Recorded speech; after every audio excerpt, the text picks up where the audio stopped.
This is the AEW September 6, 2023 full show results video, which takes place at Indianapolis, Indiana Farmers Coliseum, and the show opens with Orange Cassidy making his entrance, forehead bandaged, to thunderous "Thank you, Orange" chants. He thanks us and says they told him to stay home, but he's not gonna do that, title or no title. He'll be here every single week because he is freshly squeezed Orange Cassidy and he does not have a catchphrase. Then we saw a match between AR Fox versus Jon Moxley for the AEW International Championship, and the result of this match was Jon Moxley defeated AR Fox by pinfall when Jon Moxley with the overhead elbows, off the ropes, AR cuts him off with a lariat, but Moxley returns a lariat, and then hit the Death Rider, retaining the AEW International Championship. Post-match, Darby Allin gets in the ring and raises AR Fox's hand, putting the water under the bridge. Nick Wayne is on the Tron when he turns around and runs into Christian Cage and Luchasaurus, and Cage asks how he is and says he's a fine boy, but after finding out about Buddy Wayne he goes back and watches some footage. He realizes he owes Nick an apology. His dad was even worse than he thought, and if he wants a true mentor, maybe he should be looking at a true champion.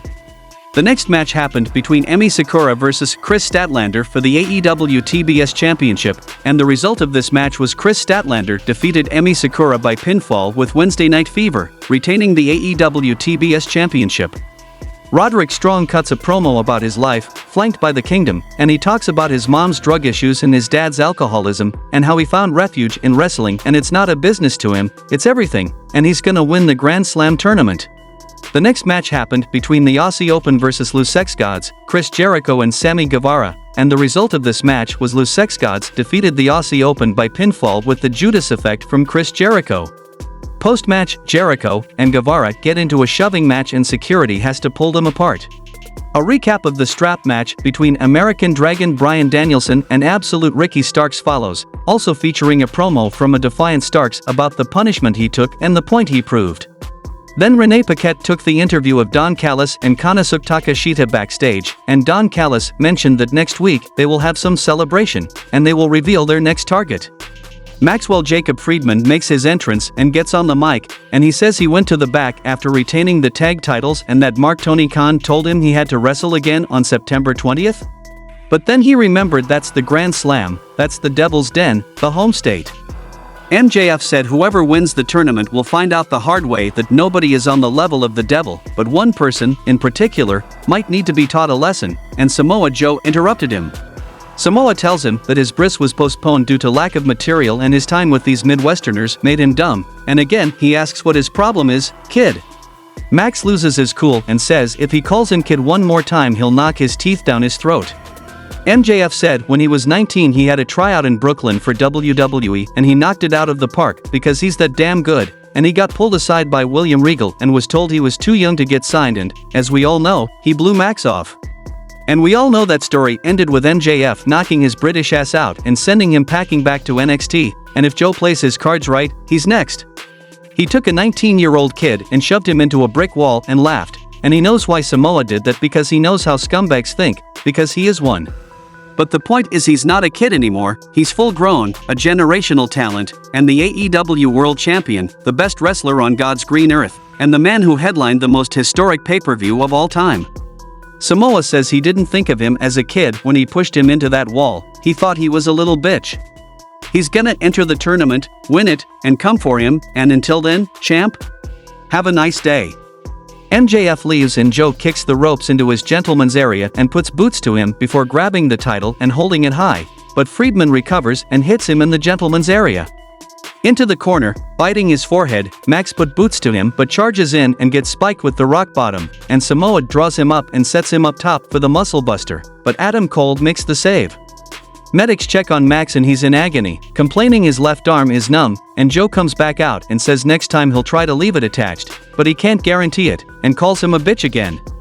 Roderick Strong shouts at Adam Cole, and he and the Kingdom jaw at Cole on the ramp at length. Then we saw the AEW World Championship #1 Contenders Grand Slam Tournament quarterfinals match between Roderick Strong versus Trent Beretta, and the result of this match was Roderick Strong won the match by pinfall with end of heartache. Renee Paquette interviews Toni Storm backstage, and she doesn't want to look backward, she wants to look forward, and Renee points out there's a 4-way #1 Contenders match for Soraya's title. Toni says next week, if Paquette is good, she's going to give her a special look into her life, and until then, chin up, tits out, and watch for the shoe, and Renee is confused, but lo and behold, a shoe comes streaking at her head and she has to duck. Back from the commercial, Tony Schiavone interviews Hangman Adam Page in the ring.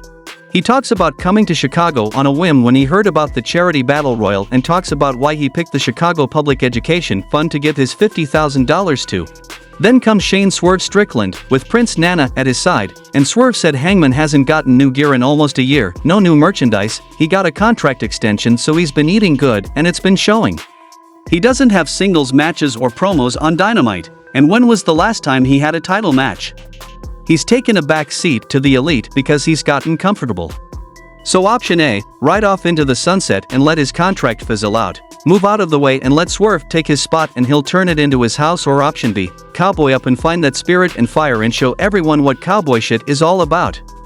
Adam leaves, Strickland has a snipe about his wife and kids and Hangman charges right back in and gets in his face, and Brian Cage attacks him from behind and powerbombs him, and hits Drill Claw. In the main event of the show, we saw another AEW World Championship #1 Contenders Grand Slam Tournament quarterfinals match, and it's happened between Darby Allin vs Nick Wayne, and during the match, we saw Christian Cage and Luchasaurus comes and joined the commentary. The result of this match was Darby Allin defeated Nick Wayne by submission with a double wristlock can opener, and post-match, Christian says some vaguely threatening things and goes to the stage to applaud Darby, and the show goes off the air.